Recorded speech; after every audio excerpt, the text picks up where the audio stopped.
into better life. It's beautiful most of the time. I got a 3-bedroom, 2-bath, and a new 4-wheel drive. Ready? I think so. Very. Ready as I'll ever be, as the kids say.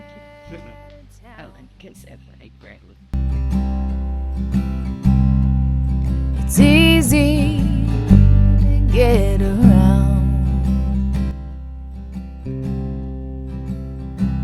I got some good friends and a good job and new roots in the ground.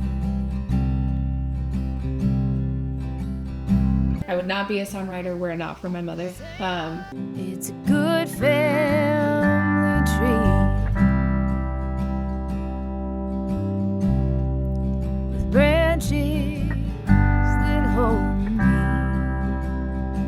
But yeah, I was shopping around for my first house in North Carolina and vaguely had a budget, but of course you start looking at houses at $150,000 seems like a lot of money, and then you're like, oh, well, only for $25,000 more I can have blah blah blah, and so suddenly like the budget gets bigger and it's whatever, and no house is good enough, right? Like the kitchen's never big enough, the yard is never big enough, the master bathroom doesn't have enough whatever it doesn't have. And I remember my mom kind of looking at all these houses with me, and she finally said, sweetie, like, this is your first house, like you're not gonna get everything you want, right? Like it took your father and me 30 some odd years to get a dream home.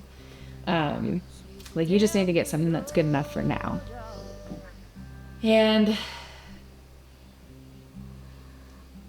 there are a lot of compromises one has to make along the way in life, and this song just kind of came out of that exasperated phase of like, I've been doing what's good enough for now my entire life, right? Like it's just that.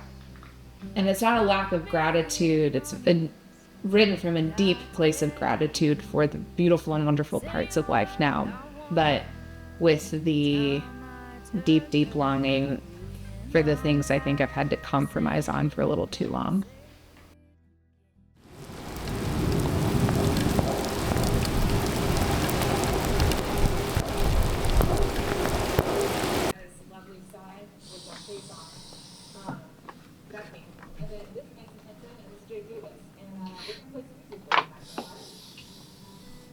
Maybe just watch the food stuff with the poison. Probably gonna have reverb on it, a little bit of delay. Yeah, and you're also gonna be bending it crazy too. So by the time we hit 4 now, I think it was like 9:30 or 10 o'clock in the evening. All right, let's go do for now. I've always wanted to. So it'd been a full day, and we started with Love Bomb, which is very high energy, very jammy, kind of rock song, right? And so by the end of the day, we've gotten to the song For Now, which is very, very, very tender and heartfelt and just kind of like raw, I guess. And for the way I experienced it is, the song didn't have any percussion to it. So like so Jake isn't playing on it, and it's just Mason and Jason and Adam and me. And Adam on pedal steel is just doing like the real gentle, like, right? Like it's the thing that's driving the song really is the guitar part, giving it any rhythm. And so I was nervous because I wrote it to have some like hammer-ons on a string, and like I'm always just pretty self-conscious about my guitar playing. And so for me, I'm in this booth just like knowing that I can record over vocals. So and it's not a vocally complicated song really. There's not a ton of range or movement to it, and there's a bar chord in it, and like again, I'm self-conscious of my guitar playing, so I'm hoping that like I can hit all these bar chords and it sound good. And so we started to record the song at 133 BPM. And part of like, just to be frank, like there's part of that where it's the song is very repetitious. It's got kind of a drone to it. And I didn't want it to be boring. I wanted to move it along a little bit so people don't like fall asleep to it. And then there's a component to it too, is where like it's a very raw, vulnerable, sad song. And if you take it too slow, it feels really sad. And so we started to play it, and James cut in, and he was like, what if we take this slower? Honestly, I think you should slow it down a little bit and give some more gravity to the song. It feels a little fast. But that could just be me. Y'all were practicing it slower, and I liked the vibe of that, so this could just be me, though. Okay, this is where I will take your direction because I don't want to do it slower because I don't want to cry. Oh, yeah. That's the... Yeah. I can't hear you, Mason. Just say 133. Okay, so let's take it slower. Man, I don't want to put you in a bad spot, but damn if it won't sound good. What are you doing, Jane? We did. And again, I like all the technicalities were the things I was focused on. But yeah, by the end of the song, like that bridge is probably the best bridge I've ever written. And it's just the God's honest truth. And so you get to that bridge and... If I could will a dream right into existence, oh Lord knows that I would in an instant, like a good-hearted man, to hold on to my hand. Who wants a few kids and a warm home on a big piece of land. So I'm playing the song and have the click track in, and I'm just trying to get the structure right. Like I want to do as much of a one-take process as I can just to keep things moving. And so we finished the song and hit the last chord, and I go into the sound booth and like people are crying, and so for me it was just a moment like, oh shit, like I'm worried about the technicalities of this song, and I just completely forgot that like it's a really raw, kind of empty feeling song. And yeah, to watch it like affect everyone, Including you. including me. I was like, I don't think I can listen to that song again I might have over to there stop. playing keys. No, it's okay. It's okay. It sounded so I'm done good. closing the door. Somebody else can close it. No, it's Close just it on that for I everybody else. won't see.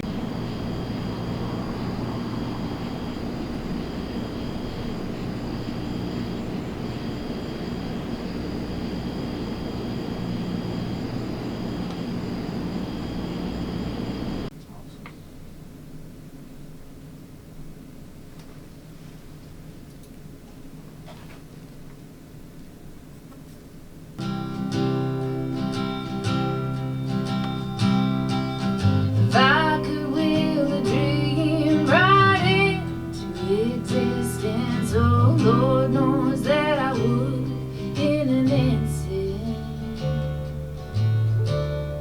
like a good-hearted man.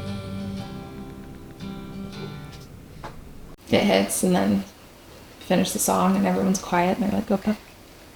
I might want to try another vocal, Whatever you think you can handle. but that's a problem for tomorrow.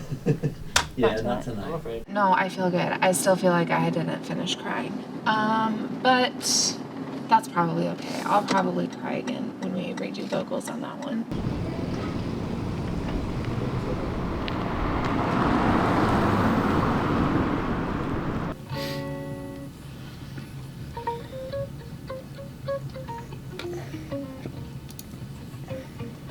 Don't forget to try to record as much extra background as you can.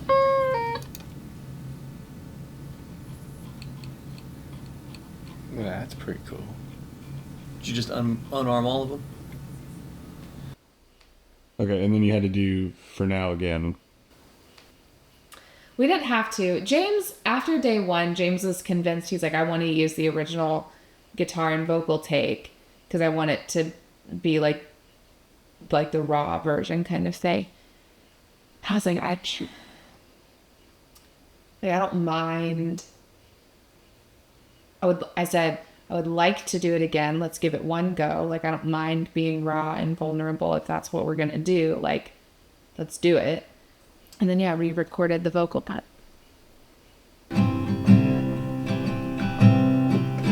If I could will a dream right into existence, oh Lord knows that I would in an instant,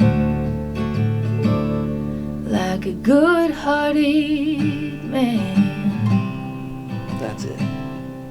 I knew I wanted James involved in this project from the moment I met him. He started running sound at church, and I was like, oh my gosh, like he has to come. He just has such, everything is always, yes, we can do that. And what else? I just appreciate so much his, it's not like a yes, sir attitude. Like it's a, oh yeah, we can make this the best it can be. What else do you think we need to make that happen? Like he's just really invested.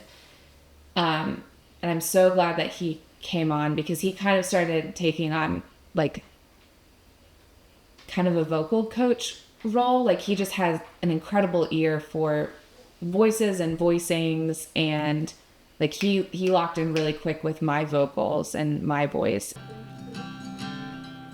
But if I'm being honest, like I tend to be, this ain't what I wanted by the time I turned 33. And I'm tired of saying it, but I'll say it again. This ain't what I wanted, but it'll do for now.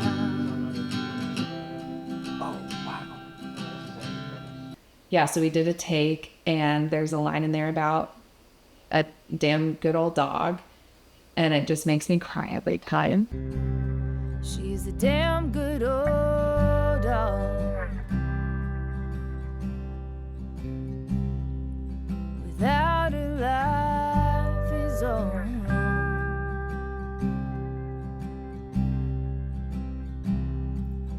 10 years, 6 houses by my side, all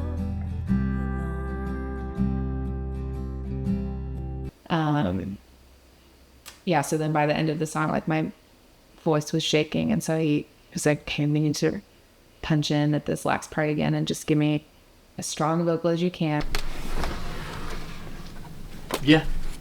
Do you want to retake that last little verse, or it got a little shaky, but that contributes to the song. I don't want to push it tonight if we don't have to. We No. have the whole week. Can we give it one more go? Yes, ma'am. Okay. And so we did. And then, yeah, walked back in the sound booth, and everyone's crying again.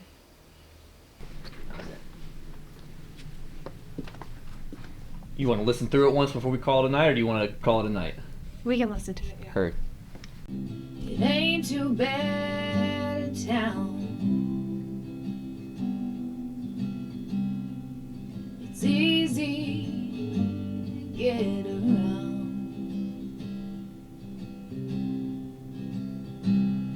I got some good friends and a good job and new roots in the ground. I'm gonna have to go home and watch Looney Tunes or something. Day 3. It's gonna make me drink beer. Yeah.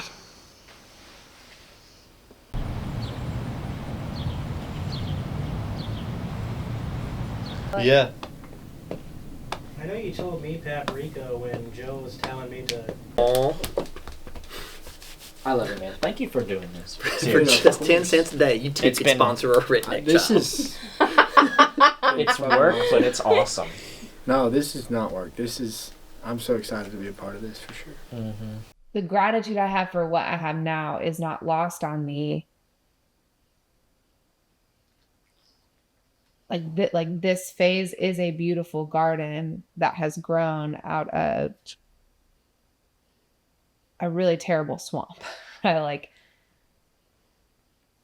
that doesn't mean I still don't want a few more rose bushes. You know, like, I don't know.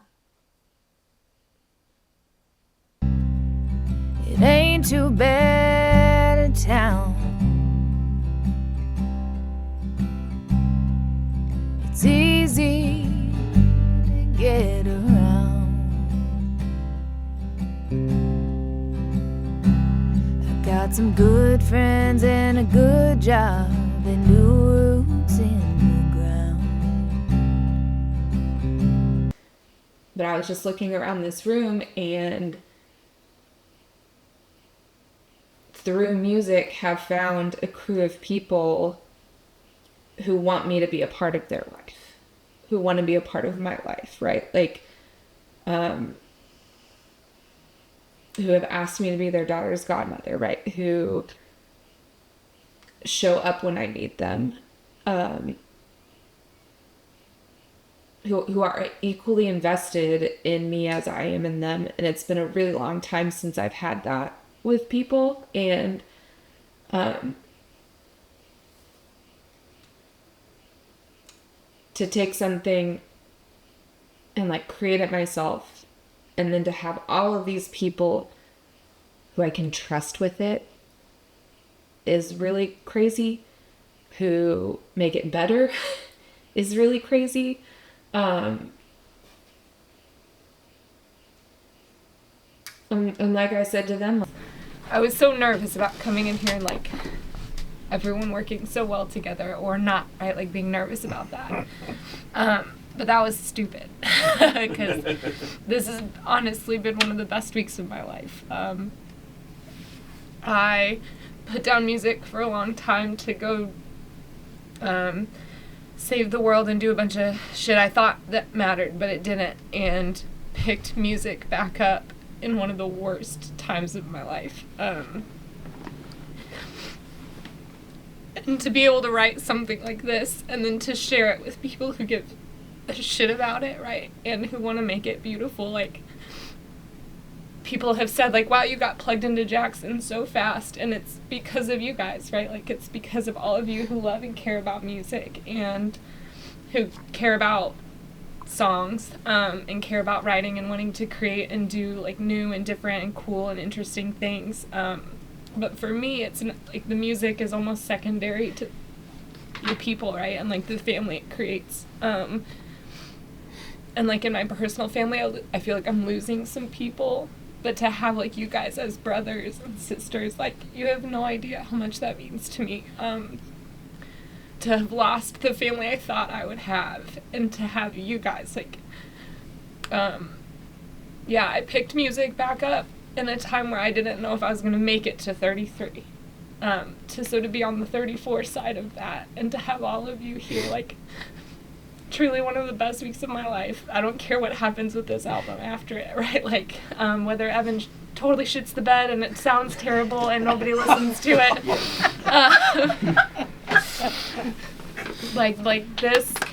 This was so worth it to me. So I just want to say thank you. yeah, I think that's it.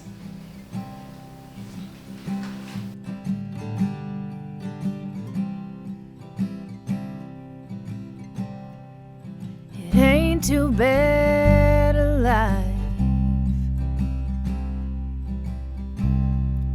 It's beautiful most of